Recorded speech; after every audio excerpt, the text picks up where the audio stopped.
Hello, everyone. Welcome to Betting Sports Better. I'm your host, the Sports Boss. Great last week, holiday cheer, Christmas, good bowl games. We have a great show coming on today. Remember, tune in to win. If you're at a loss, watch the Sports Boss.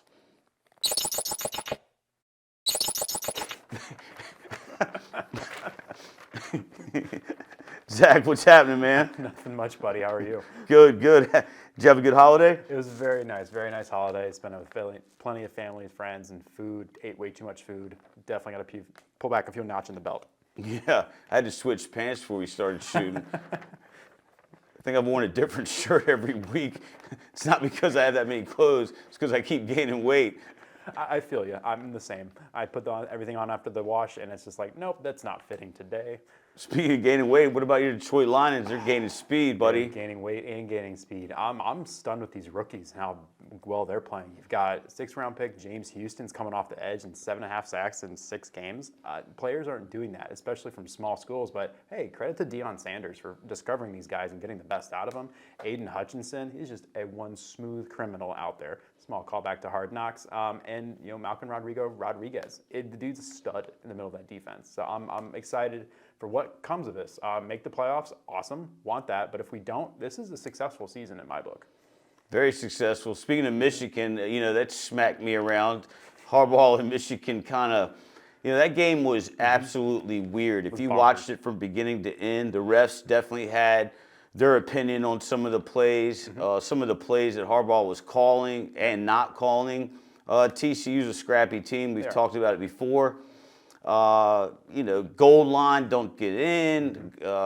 TD reception, not so fast, the ref said. Next play, they fumbled it. Yeah. Go for it again. There was 21 points that wasn't on the board that should have been, and it very well could have been. Right there at the last second. Absolutely. TCU just came out firing, and they made the most of every single opportunity, and that's what you have to do when you play on the stage with the big dogs. And I definitely understand Michigan does not have a deep threat receiver, and I think people will jump to the conclusion that TCU is better than advertised, and I like TCU. I've watched them all year. What Georgia has is so many deep threats. They have their running game or whatnot.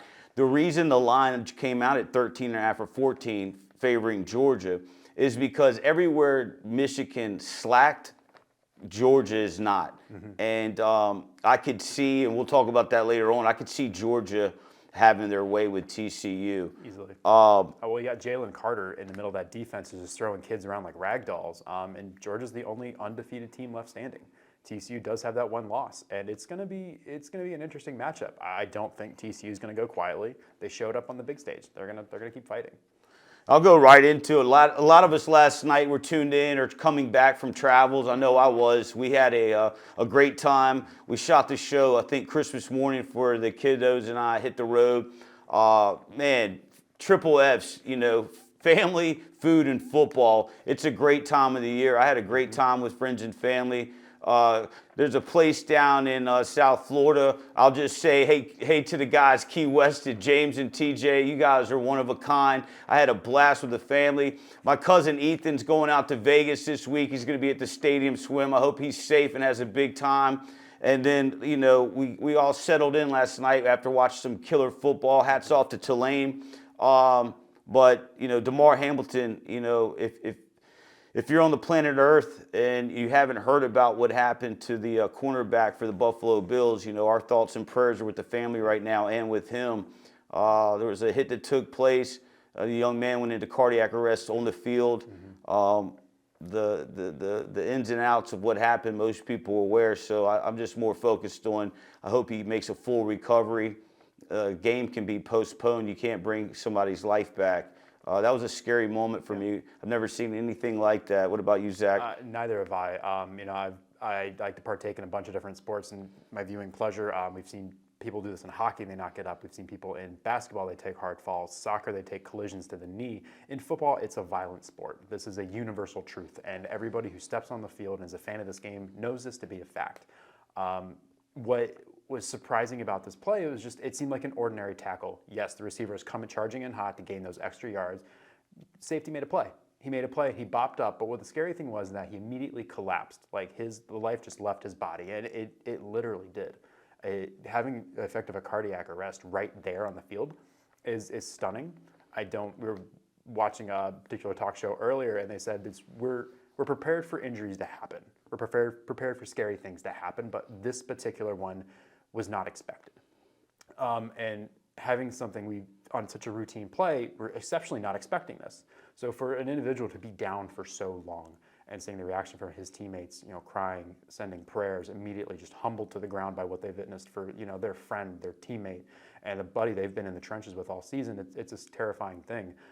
Fortunately, he's able to get to the hospital. He's in critical but stable condition. But what breaks my heart even more is that his mother was in the stands to witness her son just collapse on the field. I'm not a parent, and I can't imagine what that would look like. Yeah, that's what I was last night when I was watching it, and it took a turn for the worse pretty quick. It was evident that something it's never happened before was taking place in front of everybody watching the game, whether you were at the game or at home in a restaurant.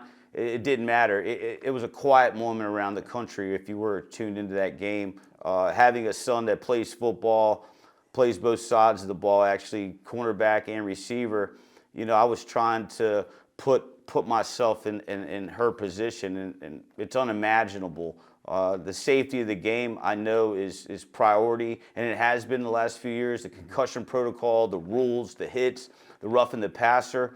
Last night was, it was a tough one. Kid was a great player, came out of University of Pitt, went to Pitt Catholic High School. Just a warrior, 6 foot, 200 pounds. Thoughts and prayers are out with the Hamilton family. Another thing that came about, a different subject, and we'll move on.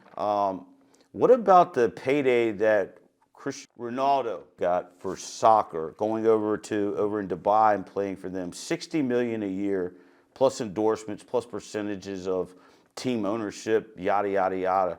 I'm doing the wrong thing with my life. I mean, this is stunning. The numbers that these organizations and cities will drop for an individual to come play for them is just stunning. I mean, I'm pretty sure I could line up as a slot receiver for the Patriots right now, but I mean, to drop $60 to $80 million for baseball players, soccer players, it's stunning. It's just absolutely stunning to have a world-class name represent your organization. It's an awesome move.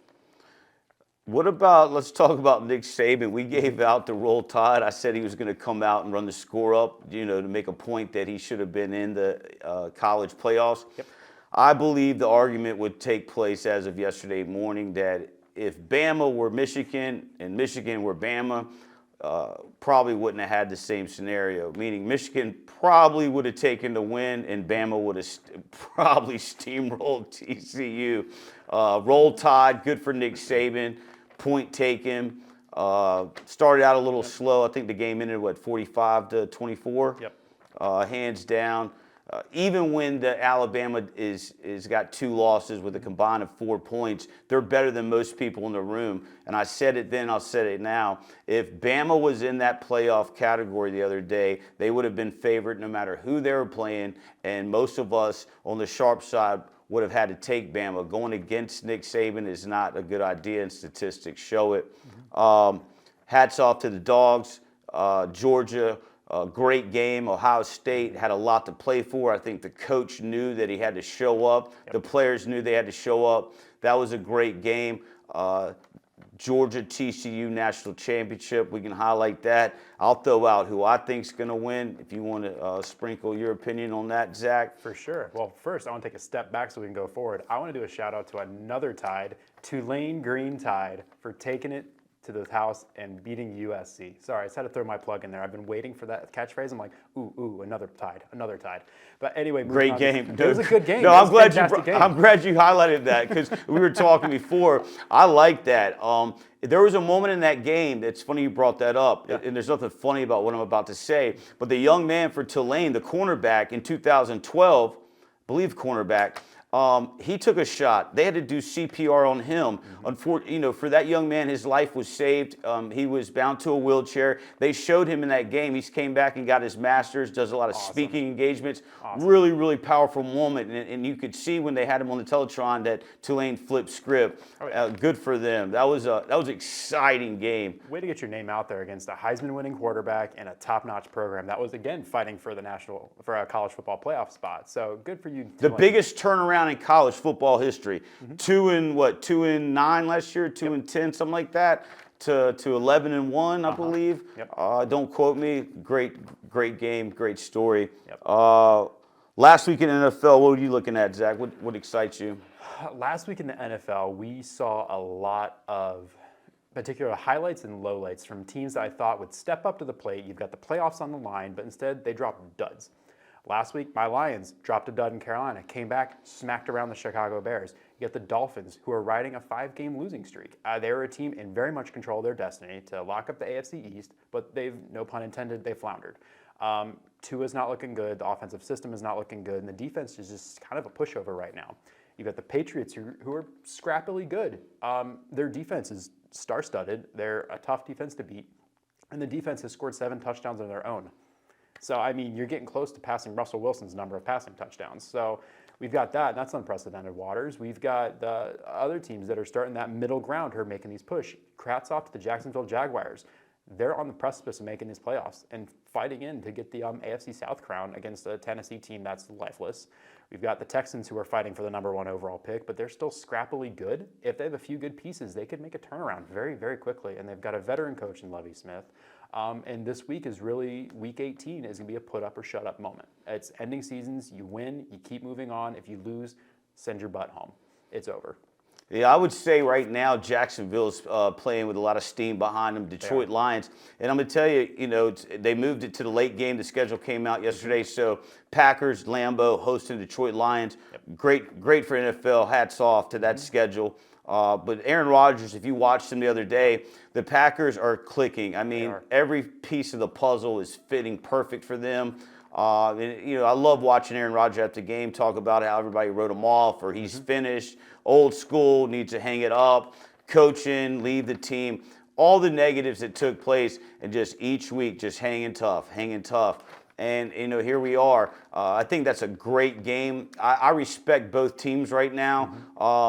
For the holiday cheering like we've been doing, I'll go ahead and get it out of there. I like Detroit Lions plus the 4.5. Picking an exact winner in that game is tough. If Detroit shows up at 100% and Green Bay plays like they did even the last few weeks, and we'll just say 100%, that's 2 Mack trucks going at it. That's going to be a great game for the fan base of the Lions and the Packers, and as just a football fan. But as far as a play and a side to be on, Detroit Lions plus the 4.5 is the lean coming from us. Moving on. Another thing, we had a legend pass away last week over the holidays, Pele, talking about soccer. Thoughts and prayers are out with his family, but what a great legend and a great name in the sport, man. It's true. I mean, his name, I wasn't a big soccer kid growing up, but his name kind of opened up that door. I'm like, oh, hey, this guy, he's lights out. He's getting his name recognition in my circle, so let me just open the door, check it out. But he's opened the world of soccer up to me, especially international soccer, being such a global sport and a representation of so many different cultures and leagues and individuals. It's a beautiful thing, especially on the back of this World Cup that we just witnessed. Yeah, I never played, but anytime I'd have a soccer ball, I'd always say, man, that shot was like Pele. Never met the guy, never played the sport, but I would act like I was the man I'd always heard about, the legend. So what about this week's NFL picks as far as some of the games you want to see, or one that might not go the way that Vegas has the line dictated? With Dallas at Washington, you've got your Lions at Lambeau. I think Raiders are hosting Kansas City. Jags are at home against Tennessee. Giants are playing Philly. Yeah, I think the Giants are playing Philly. In each of those games you just mentioned, there's a lot of pride left on the line, and there's still a lot of playoff implications on the lives. Philly's not looking so hot under Minshew Mania right now, and they're very much in danger of losing the #1 seed and potentially losing the NFC East, meaning if there's a 1 seed to a 5 seed split. And the Cowboys are surging at the right time. They've got a very favorable matchup. And the teams that they're playing, the teams in the Washington Commanders, who are they're lifeless at quarterback. I can't sugarcoat it. And the defensive front is good, but Dallas should take care of business because they have just as much to fight for. And the playoff seeding is not done for them. Either they're going to get the number 1 seed in a bye, or they can get the 5 seed and play the Tampa Bay Buccaneers in the first round of the playoffs.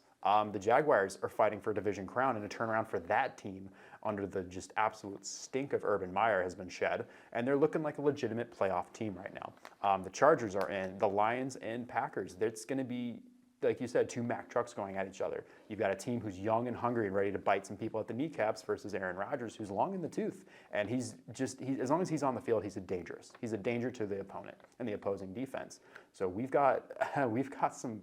It's gonna be really interesting how the playoffs shake out and what teams show up to fight, realizing that there's so much more on the line than what may be evident.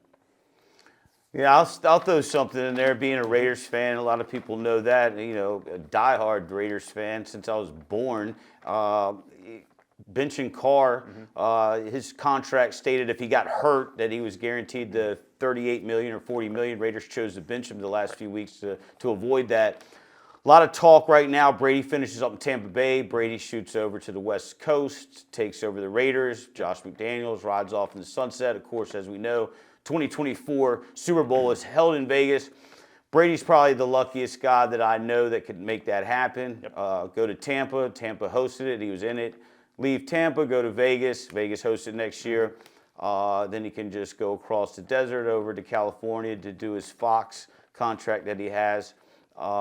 What's your take on that with benching Carr and who might slide in to be quarterback next year? Sure. Well, typically benching your starter means that you're giving up on the season. It's essentially what the Raiders did, but what they didn't expect putting Jarrett Stidham in was that he was going to play just as well. And I'm shocked to say this, but I didn't even think a Week 17 matchup between Brock Purdy and Jarrett Stidham would be one of our games of the week, honestly. You've got the Brock Purdy and the number 1 defense. Mr. Irrelevant is truly Mr. Irrelevant. He's even got his jersey in the Hall of Fame now. So kudos to you, dude. Those 2 teams went at it. Like, they were 2 teams, 2 top-notch teams going at each other.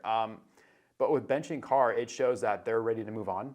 Carr never really fully grasped what Josh McDaniels' system was supposed to look like, and having Jarrett Stidham, who only had 76 career passing yards, make that offense run like we just haven't witnessed all year. And I even said before the season start, the Raiders can go 5-12 or 12-5. They have all the potential in the world.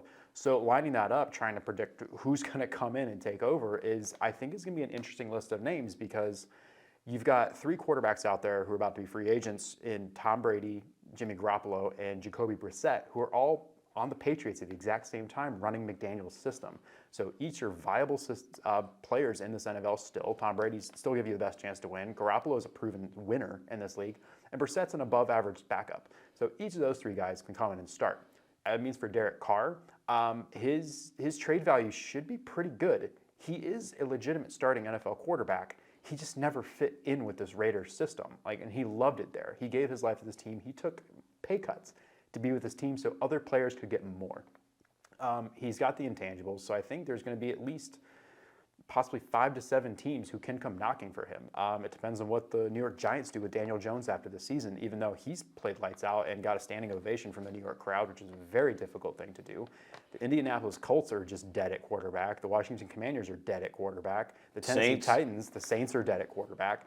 The Tennessee Titans could just move on from Ryan Tannehill. Malik Willis has not inspired much confidence as a rookie. Granted, he's still a rookie. He's still learning and adapting to the NFL style of game, especially a pro-style system.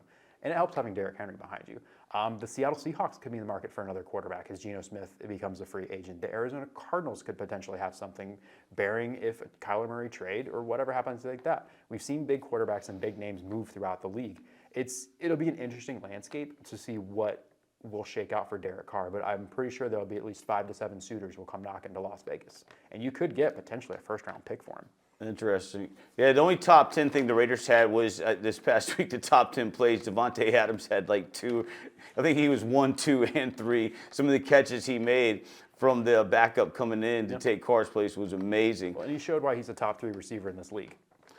All right, well, I'm going to wrap it up here. Is there anything else you want to sprinkle in on this segment? Not right now. I'm excited. I'm ready to sit back, kick my feet up, and have the popcorn flowing to see what the season holds in the season finale. Hats cheers to my Lions for making it in. It's going to be a long shot, but win, and we'll see what happens. Yeah, and remember, to everybody watching, we have weekly, monthly, yearly subscriptions. This is going into the final week of NFL. We started this on week 1. You can rewind, look at some of the old videos, look at our picks, talk to any of the members, see our percentages of win versus loss. We're on the right side. And remember, if you're at a loss, watch the Sports Boss.